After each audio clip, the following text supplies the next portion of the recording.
মাসিমণি, দেখে নিন তো বৌমাকে পছন্দ হয়েছে তো? একটু হাসলেই সবার পছন্দ হবে। তা হ্যাঁ রে, আজকের দিনেও মুখখানা কেন এমন করে রেখেছিস? নাচবো?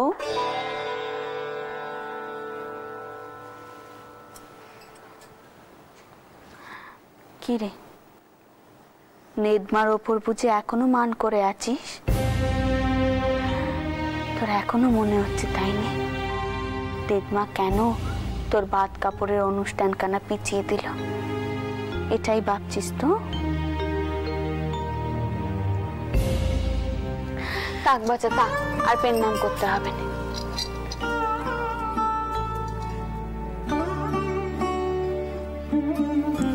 দিদমা, আমার সত্যি করে কন নে, আমার মধ্যে কি দোষ আছে? আপনারা তো সকলে আমায় জোর করেই মেনে নিয়েছেন, তাই না? না মা, না, এমন কথা বলিস রে মা। আমি জানি এটাই এখন বাবার স্বাভাবিক, কিন্তু বিশেষ করে সত্যি নয়। আমি তো সেই কোন চটকালেই তোকে বউ হিসেবে মেনে নিয়েছিল। আমার একখানা কথা শুনবি মা? আমি বলি কি, পুরনো কথা ভেবে আর কষ্ট পাস না। আজ থেকে তোদের জীবন নতুন ভাবে শুরু হতে চলেছে। হ্যাঁ রে মা, আর তাই তোদের কল্যাণের জন্য আমি আজ শেষ রাতেই তীর্থে রওনা হব। 4-5 জায়গা ঘুরে জনার্দনের পুজো দেব, রঘুবীরের আরাধনা করব।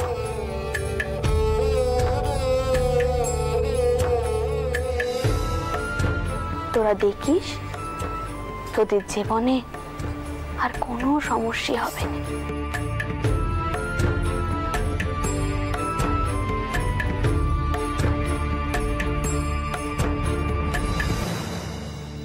মা, আজ শেষ রাতে বেরোবে? এত বড় অনুষ্ঠানের পর? কই আমরা তো কেউ জানি না মা। কি করে জানবে মা? আমি তো শুধু মতুর কি করেছি সেই সব ব্যবস্থা করবে। তা বড় নাথবো,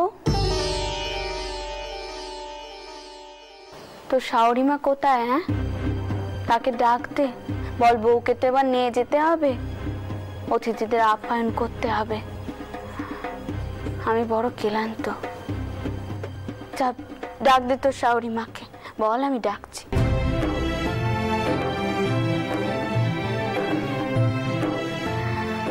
চটকুকি,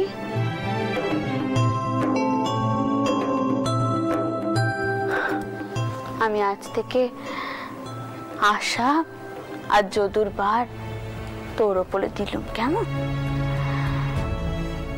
আমি যতদিন এখানে থাকবো নে, ততদিন যেন ওদের কোনো সমস্যা না হয়, এটা দেখার দায়িত্ব কিন্তু তোর।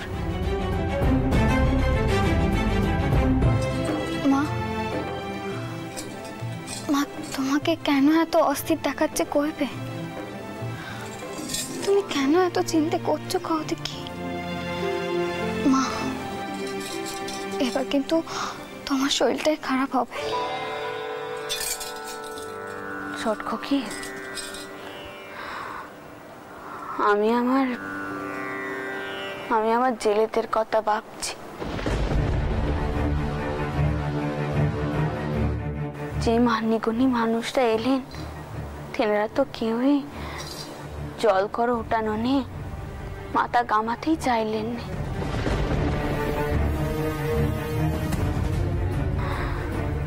আমি জানি না এখন আমি কি করব, আমি সত্যিই জানি না।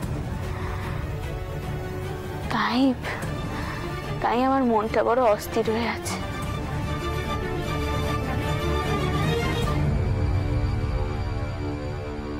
মা,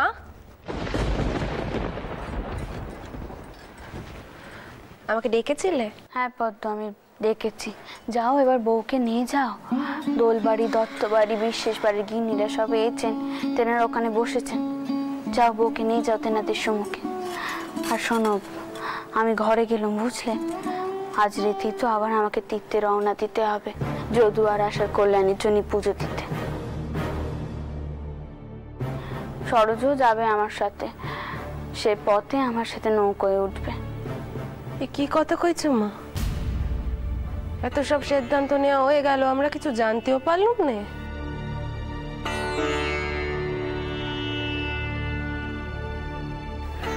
আমি বলার ফুরসত পাইনি পদ্ম, সবকিছু নিয়ে আমি বড় অস্থির হয়ে আছি। যাই হোক, তুমি বউকে নিয়ে যাও। আর শোনো, অতিথিদের যেন আপ্যায়ন ঠিক করে হয়, কেমন? আমি ঘরে গেল। আচ্ছা পদ্ম, মহেন কোথায়? তাকে তো দেখলুম না। মা, মহেন তো কিসব গানের ব্যবস্থা করতে গেছে, তোমার কাছ থেকে তো অনুমতি নিয়েছিল সে। হ্যাঁ হ্যাঁ, গান বাজনা করে যদি সকলে একটু আমোদ করে তো করুক, অন্তত বাড়ির পরিবেশখানা তো একটু পাল্টাবে। কত দিনের পরে এলে শ্যাম, তোমায় বোঝা দেয় দেরে দারা দারা দারা দেরে দারা দারা। নিয়ে যাও বউকে, আমি আসছি। দিদি, মহেন কোন গানের নোককে আনতে গেল গো? সে তো আমাকে কহেছিল একজনের কথা, কি যেন নাম তার, একজন মেয়ে মানুষ, কিন্তু আমি তো কাউকে কইনি সে কথা। বদিদি, মহেন কাউকে না শুধিয়ে কোথায় গেল? ওই দেখো, আবার আমি কি করে জানবো? ক দেখি, মহেন তো আমাকেও কিছু কয়ে যায়নি। মাসিমণি, মাসিমণি, শিগগিরই যাও, মেশোবাবু মহেন দাদার উপর খুব রেগে গেছেন। গানের জন্য মহেন দাদা কাকে যেন ডেকে এনেছে, তিনি গান গাইবেন।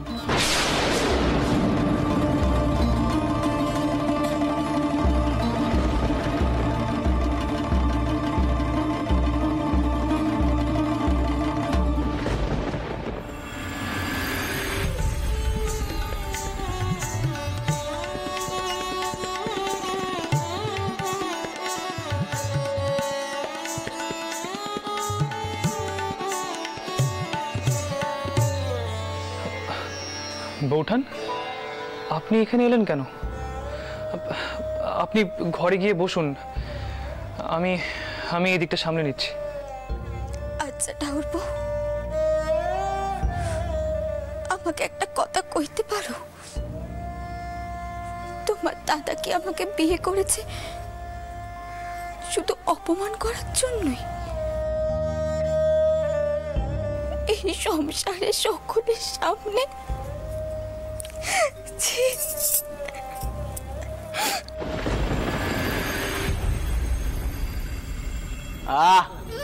না না না, অন্য কোনো গান নয়। মতি বিবি আবার ওই গানখানাই ধরবে। ওই গানটা যে আমার সবচেয়ে প্রিয়, কতদিনের পরে এলে শ্যাম। আহা, গাও গাও। জানো তো ঠাকুরপো, এইসব দেখার আগে আমার বিষ খাওয়া উচিত ছিল। বৌঠান, থামুন দেখি। এসব এসব বাজে কথা আপনি মনেও আনবেন না।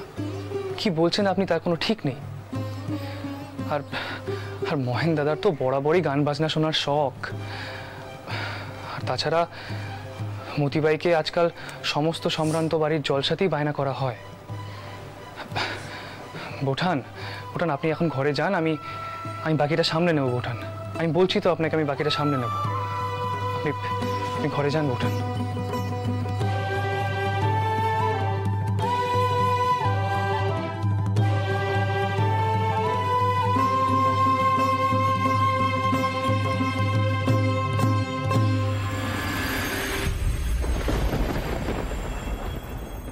কি হলো মতি বিবি? গাও গাও গাও গাও। কতদিনের পরে এলে শ্যাম, গাও।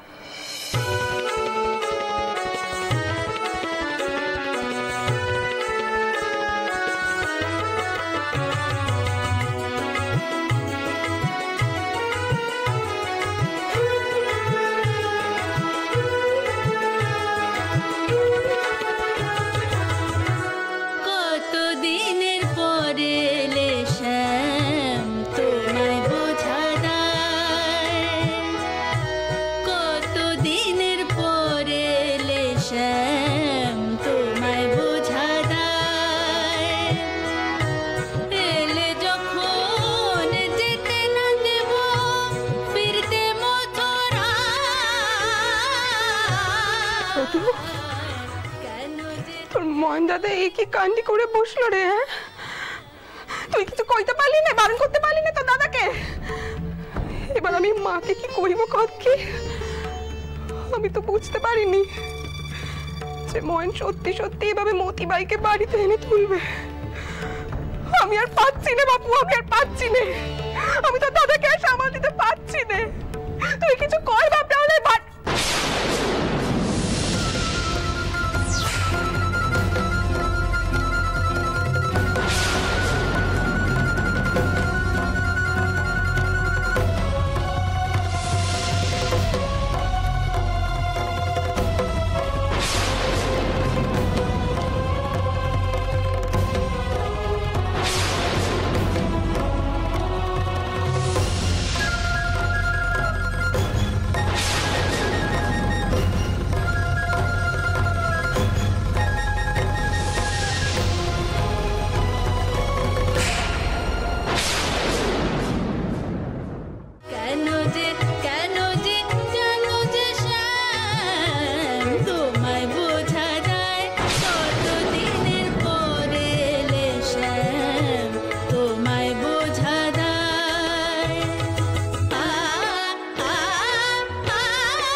যদু, তোর ময়ন দাদা মনে নিজেও বুঝতে পারলো না আজকে সে কি সব জিনিসখানা গটিয়ে ফেলেছে।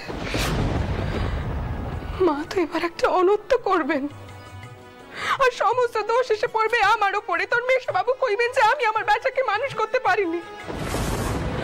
আচ্ছা তুই কহ, তোর ময়ন দাদা কি আমার কোনো কথা শুনে আজকাল? মাসিমণি, মাসিমণি তুমি শান্ত হও। দিদিমাকে আমি সামলে নেব। তুমি তুমি মহেন দাদাকে গিয়ে বলো এসব এক্ষুনি বন্ধ করতে, নইলে কিন্তু দিদিমা অনর্থ করবে। কিন্তু যদু, আমি এখন তোর মহেন দাদাকে কি করে থামাবো রে? আর আমি নিশ্চিত তোর মেশো বাবু নিশ্চয়ই মাকে কইছেন যে আমি ময়নকে এসব করতে নিষেধ করিনি। সবই আমার কপালের দোষ, সবাই আমারই দোষ ধরে, কেউ কথা শোনে না। এই কাজটা তুমি উচিত কাজ করনি মহেন দাদা। তোমার জন্য বড় মাসিমণিকে কত কথা শুনতে হয় সেটা তোমার চোখেও পড়ে না। তোমার মা, তোমার স্ত্রী, তাদের দিকে তুমি ফিরেও তাকাও না।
সাধু সাধু সাধু।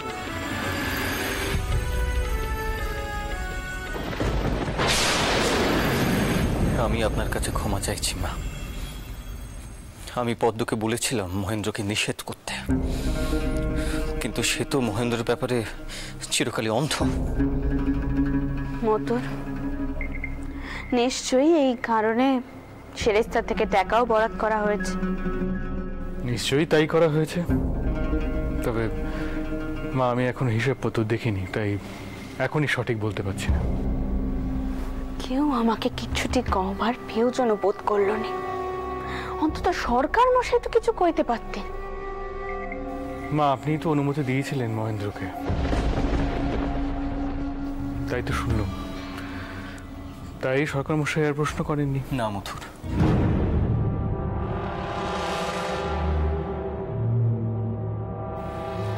মহেন্দ্র তো স্পষ্ট করে কথা বলেনি যে সে মতিবাইকে গান গাওয়ানোর জন্য নিয়ে আসছে।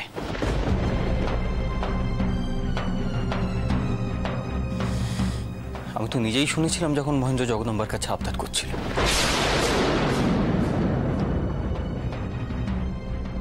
সে কি, জগদম্বা তো আমায় কিছু জানায়নি?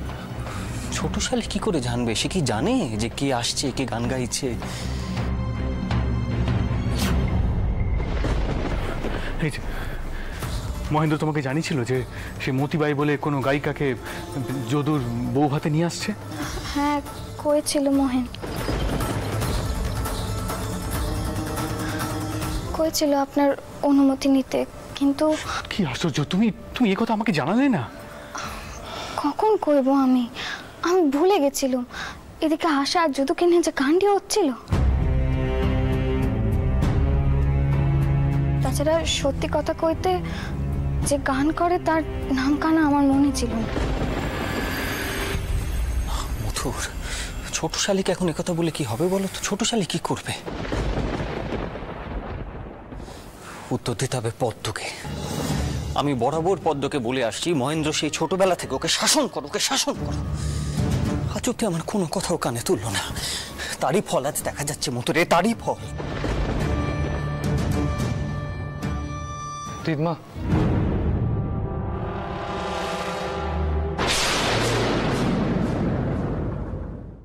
দিদমা, তুমি আমায় ডাকুনি বটে, তাও আমি এলাম। একখানা অনুরোধ নিয়ে এলাম। আসলে মেশোবাবু মাসিমণি জানতেনও না যে মহেন দাদা মতিবাইকে বায়না দিতে গেছে।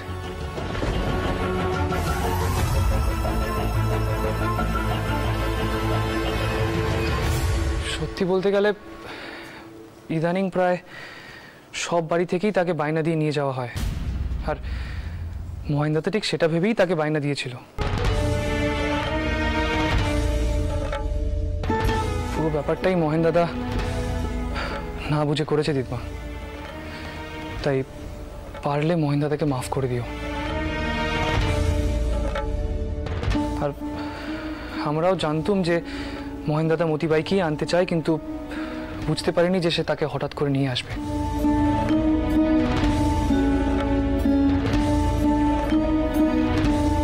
শোনো পদ্ম, এই সংসারে আগে অনেকবার জলসা বসেছে, তা তোমরা খুব ভালো করে জানো। নিদু বাবুর মতো লোক আমাদের বাড়িতে ছিলেন গান গাইতে। তোমাদের বাবা মশাইও খুব ভালো গান গাইতেন, এবং যারা গান গান তেনাদেরকে মানও দিতেন। কিন্তু জানবাজার বাড়ির একখানা মান আছে পদ্ম।